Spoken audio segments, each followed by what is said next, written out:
Hi Libra, welcome to Higher Source Tarot for a tarot reading for all Libra, Sun, Moon, Rising, and Venus. Happy birthday to all of you who are celebrating if this is your sun sign. I hope you are having a fabulous time in your season here so far, and I appreciate you. We're always connected energetically, and if you're new here, welcome to you. I post new readings every Friday, then again on Monday. So Fridays are always a general reading, so it could be love, money, whatever is important, whatever shows up in the cards. Mondays are a different style of reading, so if a reading doesn't resonate, come back in a couple of days and watch a new reading. On Mondays, you'll find a pick a card reading, a love reading. There's monthly readings on Mondays.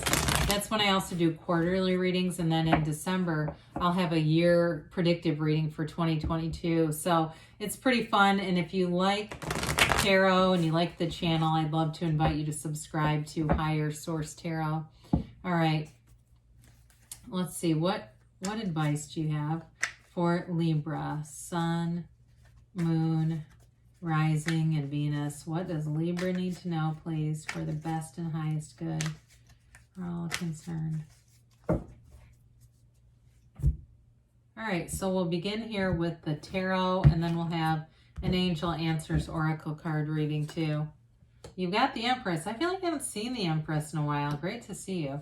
You've got the Knight of Cups and Temperance, and the Hierophant, the Four of Pentacles, the Hanged Man, Five of Cups, and the Two of Swords.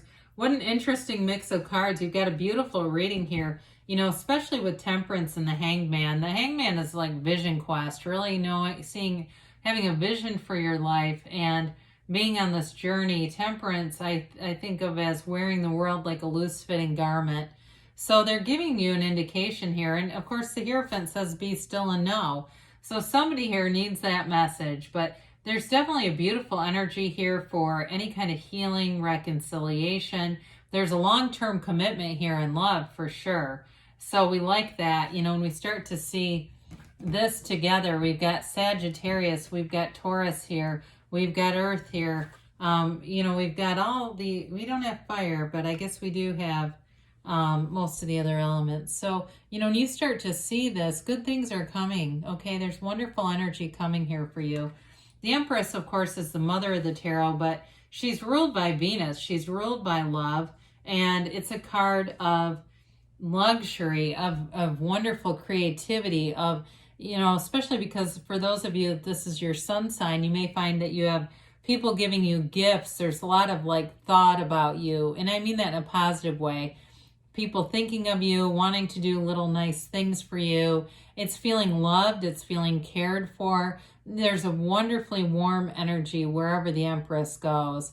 It's celebration. Now, I will warn you, though, with Temperance and the Empress, they encourage moderation with this because you see she's pregnant all the time, but the woman likes to eat and drink. And so she wears this big gown, and like Temperance, too, is also about moderation. That kind of energy coming together is where we can have a few too many lattes, maybe a few too many apple teenies or whatever you're into, a few too many dinners out. And the next thing you know, we're going to a trainer because we went, oh my gosh, how did this happen? It's very easy to gain weight when you have that kind of stuff coming together. Not that I'm trying to, you know, I just mean for somebody that would be concerned about that. You know, and whatever, to each his own. I'm just telling you, it's moderation here.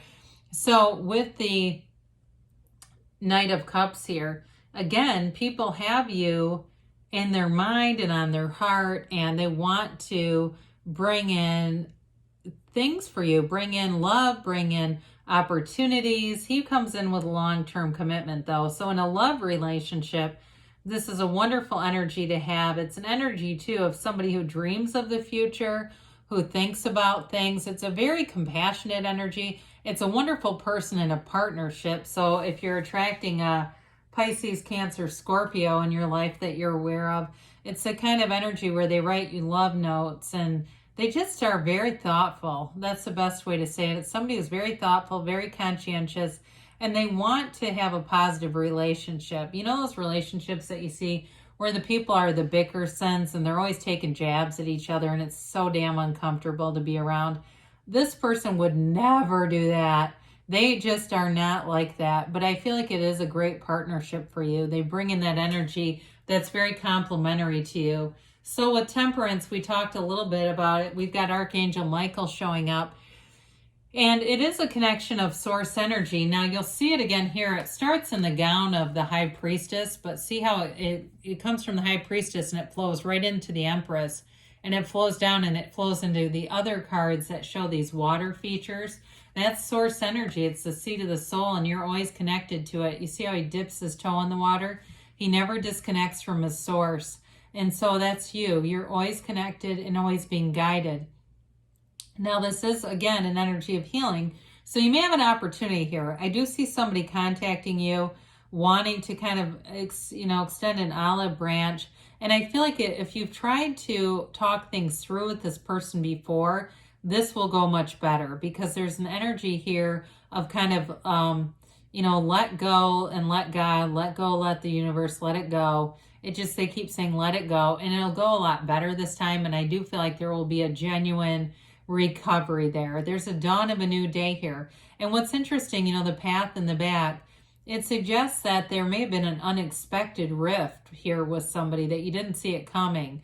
That path was not how you thought it was going to go. And it may be in other areas of your life too. It could be love too, where you didn't think things were going to go in your love life like they have. But this is that energy that gives you that second chance. The door is open. And it brings in harmony. It's a beautiful energy. It's also about bringing people together too. So again, I do feel like you're going to have nice social opportunities. So we love the Hierophant here because the Hierophant is in this temple, right? So it's an energy of deep spirituality. It is your higher self communicating with you. And your higher self will never lead you to doing something that would be immoral or that would be malicious or anything like that. So in this kind of energy, you really are for people, right? You're for the good of the cause and people around you return. It's in kind. It is an energy of marriage. It's an energy of long-term commitments. These are two devotees down here, these two monks. They show their devotion to the Hierophant. So there's something about this being very devoted. Whatever you're in, it's reciprocal, right? What you give, you are receiving. There's no one-sidedness about this. And it is an energy too of not just the commitment, but also learning. And so you may find if it's at a job, you're learning new things. It may be an energy of learning more about yourself, really having self-mastery. But in a relationship too, learning and really listening. There's something about that that's important here because it allows growth. And so with the Four of Pentacles, for some of you, it may be that indication of putting the brakes on with whatever this, indulgence is. That may be part of it too, because it is a rather closed off energy. So some of you may get more discerning with that, where you're more cautious about situations that you're going out into, but it's not a negative. I don't mean that in a negative way. It also too can be watching money too more closely. So for some of you, you may have kind of a push-pull dynamic going on with this because you have such an energy of freedom, abandon, almost like that reckless abandon where we kind of go out and just do anything. So there may be something about that where you start to rein in money a little bit. If you're getting a lot of invitations out, but you want to save money for something, that can be the thing. This is the energy where we go, whoa, whoa, whoa. Or maybe you just say, hey, you know what? I'm not going to indulge in so many, coffees and stuff like that because I know people are thinking of me right now, or I just don't want to spend the money. And those are the first things to go, some of those little things. Now with the Hanged Man, it is an energy of a new outlook on things. And it's an energy too of illumination. So the way his crown is illuminated, so is the Archangel Michael's in Temperance. So I do feel like you get something about your connection to Source really guides you in a way of seeing things differently. And again, if it's a relationship that needs healing, I'm telling you, it's going to be different this time, whatever it is. This is surrender to win. It's releasing all resistance. And it is an energy where you and this other person are both very approachable.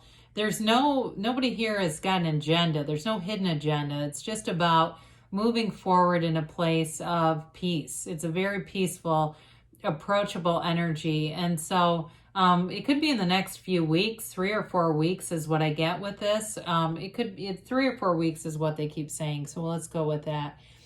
But with the Hanged Man, it allows things to grow around you. And so it's an energy where things will develop from here. You'll pick up momentum because you're not trying to squeeze anything off or close anything off. You get more wisdom here. So we like it with the 5 of Cups because this is all about activity and change, right? There's so many different solutions here. And the character chooses to look at those spilled cups. You know, there's upright cups. We can focus on that. But there's even a bridge to go home. I mean, he doesn't have to just stand there. He's got many choices. So I do feel like, again, if you've been in a standoff about something, because you have it again with the 2 of Swords, you're going to choose the path of peace. That's what they say, choosing the path of peace. And that's going to be that path of least resistance, which is, again, the path of most allowing. That will allow you to receive. And so I just said that at 11:11, by the way. I said receive. With the 2 of Swords here, it's that feeling of being caught in the middle. And sometimes it's the being caught in the middle of old patterns and old ways, a stubbornness. And it is born out of fear, which then generates anger, right? The bottom sword represents fear. The top sword is anger. So it's all about putting those swords down because boy, do they get heavy. And I feel like in this energy, you release that. You're letting yourself off the hook, right? You're letting yourself move forward here, Libra. So let's see here what the angels have to say for you. And I like it that we have an angel in the reading. We've got an angel. We've got a priest.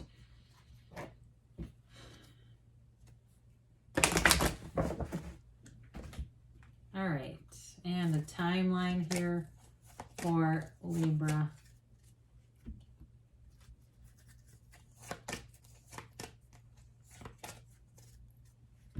All right, so you've got communicate clearly, okay? The universe always feels your vibration and answers you.